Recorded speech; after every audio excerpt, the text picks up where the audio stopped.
8 दिसंबर को हम सभी साथी बैठे हुए हैं सामुदायिक स्वास्थ्य केंद्र लार बाजार पे।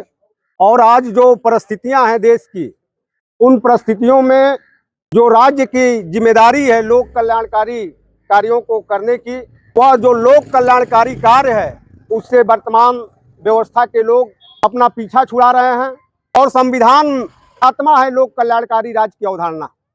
संविधान में जो लोक कल्याणकारी राज्य की अवधारणा की गई है, जो संकल्पना की गई है, वह संविधान की आत्मा है। जो आज जो है स्वास्थ्य व्यवस्था पूरे प्रदेश की, मैं तो पूरे प्रदेश में घूमता हूं, अत्यंत है दयनीय बनी हुई है। सामुदायिक स्वास्थ्य केंद्र और प्राथमिक स्वास्थ्य केंद्र जो ग्रामीण अंचल में स्थित हैं, उनके हालात इतने खराब है कि डॉक्टर नहीं है, संसाधन नहीं है, दवाइयां नहीं हैं।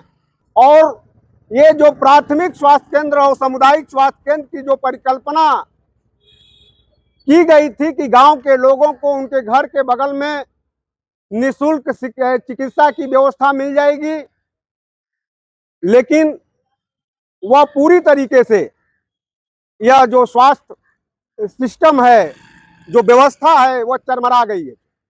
जनपद देवरिया की स्थिति इतनी बदतर है कि आप जाइए, प्राथमिक स्वास्थ्य केंद्रों पे डॉक्टर नहीं है, जबकि यह परिकल्पना प्राथमिक स्वास्थ्य केंद्र और सामुदायिक स्वास्थ्य केंद्रों में आवश्यक रूप से जो है स्त्री रोग विशेषज्ञ होना चाहिए, आवश्यक रूप से बाल रोग विशेषज्ञ होना चाहिए।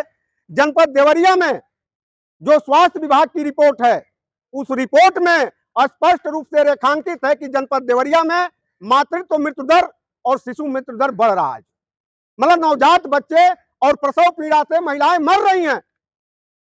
और इस जनपद में स्त्री रोग विशेषज्ञ का अकाल पड़ा हुआ है, बाल रोग विशेषज्ञ का अकाल पड़ा हुआ है, विशेषज्ञ डॉक्टर नहीं है। इन्हीं सवालों को लेकर हम सभी साथी विभिन्न संगठनों के लोग हैं, जिनके मन में इस जनता के प्रति पीड़ा है कि इनको बेहतर इलाज नहीं मिल पा रहा है, इनको सुविधाएं नहीं मिल पा रही है। प्राथमिक और स्वास्थ्य केंद्रों पर जो सुविधाएं मिलनी चाहिए, जो सेवाएं मिलनी चाहिए, वो नहीं मिल पा रहा। ये जो सामुदायिक स्वास्थ्य केंद्र हैं, प्राथमिक स्वास्थ्य केंद्र हैं, एक ग्रामीण जनता के जीवन रक्षक इकाई के रूप में काम करते हैं। ये जीवनदायिनी है, ये मजबूत होने चाहिए, बेहतर होने चाहिए, संसाधनों से भरपूर होना चाहिए। जो इन्हीं मांगों को लेकर आज हम सभी लोग लार सामुदायिक स्वास्थ्य केंद्र पर बैठे हुए हैं। यहाँ काफी अरसे से सिजेरियन सर्जन, स्त्री रोग विशेषज्ञ नहीं है। यहाँ विषम परिस्थिति जब क्रिटिकल पोजीशन में आता है प्रसव पीड़ा का समय, तो उस स्थिति में यहाँ से मरीजों को जो है दूर 40 किलोमीटर 50 किलोमीटर, यहाँ से जिला मुख्यालय जो है 60-70 किलोमीटर दूर पड़ता है, और जाते जाते रास्ते में मरीज प्राण त्याग देता है। तो हम इस बात की मांग, आज जो नेत्र रोग की जो समस्या है, काफी संख्या में लोग आज आंख के रोगों से पीड़ित हैं, दिखाई नहीं पड़ता है। उनके ऑपरेशन की व्यवस्था इस ग्रामीणांचल में बिल्कुल जिले के अंतिम छोर पर यह सामुदायिक स्वास्थ्य केंद्र स्थित है। और मुझे लगता है कि यहाँ से किसी भी मरीज को अगर जो देवरिया जाना हो तो कम से कम 500 रुपये उसको किराया भाड़ा आने जाने और व्यवस्था करने के लिए खर्च करना पड़ता है।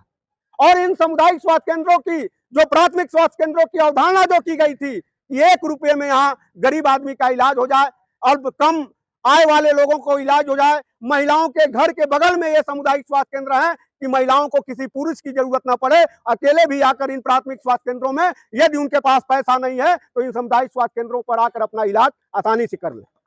सबसे बड़ी महत्वपूर्ण बात जो है, वह सबसे बड़ा महत्वपूर्ण बात यह है कि महिलाओं के लिए यह जीवनदायिनी संस्थान है जो प्राथमिक स्वास्थ्य केंद्र है और सामुदायिक स्वास्थ्य केंद्र। हम सभी लोग जिले में जगह जगह इस बात की का धरना कर रहे हैं, बैठक कर रहे हैं, सरकार से और जिले के अधिकारियों से यह मांग कर रहे हैं कि आप प्राथमिक स्वास्थ्य केंद्र और सामुदायिक स्वास्थ्य केंद्रों को मजबूत बनाइए, संसाधन दीजिए।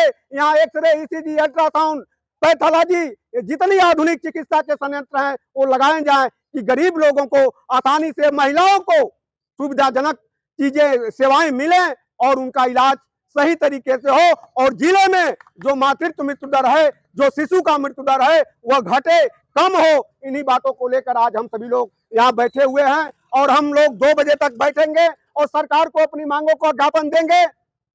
जिले में आज स्थिति यह है कि जितने पद सृजित हैं उससे आधे भी डॉक्टर नहीं है। विशेषज्ञ डॉक्टर नहीं है, आधे से कम पैरामेडिकल स्टाफ है, आधे से कम नर्सिंग स्टाफ है। पूरी तरीके से जो है जिले की जो स्वास्थ्य विभाग की व्यवस्था है वो चरमराई हुई है। तो ये व्यवस्था सुदृढ़ हो, मजबूत हो, गरीब आदमी को, महिलाओं को सस्ता इलाज मिले, सुलभ तरीके से मिले, इन्हीं मांगों को लेकर आज हम लोग बैठे हुए हैं कि लार सामुदायिक स्वास्थ्य केंद्र पर सिजेरियन सर्जन और नेत्र सर्जन का तत्काल तैनाती किया जाए। और यह इलाका जो है, आपको मैं बता दूं कि हम लार में हैं। लार की पहचान भी एक माननीय राम नरेश कुशवाहा के नाम से होता है, जो इस जिले नहीं प्रदेश के धरोहर थे और जिन्होंने स्वतंत्रता संग्राम की लड़ाई में अपना अहम भूमिका योगदान दिया और सामाजिक न्याय की लड़ाई के योद्धा के रूप में अपने आप को पूरे देश स्तर पर स्थापित करने का काम किया। तो हम ये भी चाहते हैं कि उनके जो विचार थे, उनके जो कार्य थे, जो उन्होंने सपना देखा था, उनके विचार और कार्य इस जब तक यह धरती रहे तब तक उनके विचारों को अमरत्व मिले, उनको महत्व मिले। उन्हीं इसीलिए उनके नाम पर ये जो सामुदायिक स्वास्थ्य केंद्र लार है, लार सामुदायिक स्वास्थ्य केंद्र का नाम सेनानी राम नरेश कुशवाहा सामुदायिक स्वास्थ्य केंद्र किया जाए। इन सवालों को लेकर आज हम बैठे हुए हैं। हम सरकार के जो प्रतिनिधि आए हुए हैं उनको हम ज्ञापन देंगे, अपनी बात को रखेंगे। इन्हीं बातों के साथ मैं चाहता हूं कि आप सभी लोग अपने बच्चे की पढ़ाई और अपने स्वास्थ्य की लड़ाई को लड़ें। जनता की भी जिम्मेदारी बनती है कि अपने स्वास्थ्य और अपने बच्चों की पढ़ाई के लिए लड़ाई लड़े, सरकार से मांग करे, सरकार से सवाल करे। जब तक आप मांगेंगे नहीं, आपको कुछ मिलने वाला नहीं है। इसीलिए आप खड़े होकर देखिए मत, यह लड़ाई आपकी है। आपको बैठना चाहिए, आपको आना चाहिए, इस लड़ाई में सहयोग करना चाहिए। और यह कार्य हम लोग यही नहीं कर रहे हैं, हम लोग जगह जगह जितने सामुदायिक स्वास्थ्य केंद्र हैं, प्राथमिक स्वास्थ्य केंद्र हैं, उनके हम लोग ऑडिट कर रहे हैं, निरीक्षण कर रहे हैं। जहां जो कमियां हैं वहां उस कमियों को लेकर हम अवगत कराने का काम कर रहे हैं। सरकार से बातचीत कर रहे हैं, प्रमुख सचिव से बातचीत कर रहे हैं कि हमारे जिले को पर्याप्त संख्या में जितने पद सृजित हैं, कर्मचारियों के, डॉक्टर के, नर्सिंग स्टाफ के, उतने कर्मचारी दिए जाएं, उतने डॉक्टर दिए जाएं कि स्वास्थ्य व्यवस्था सुदृढ़ तरीके से चल सके। इन्हीं मांगों के साथ हम सभी साथी बैठे हैं।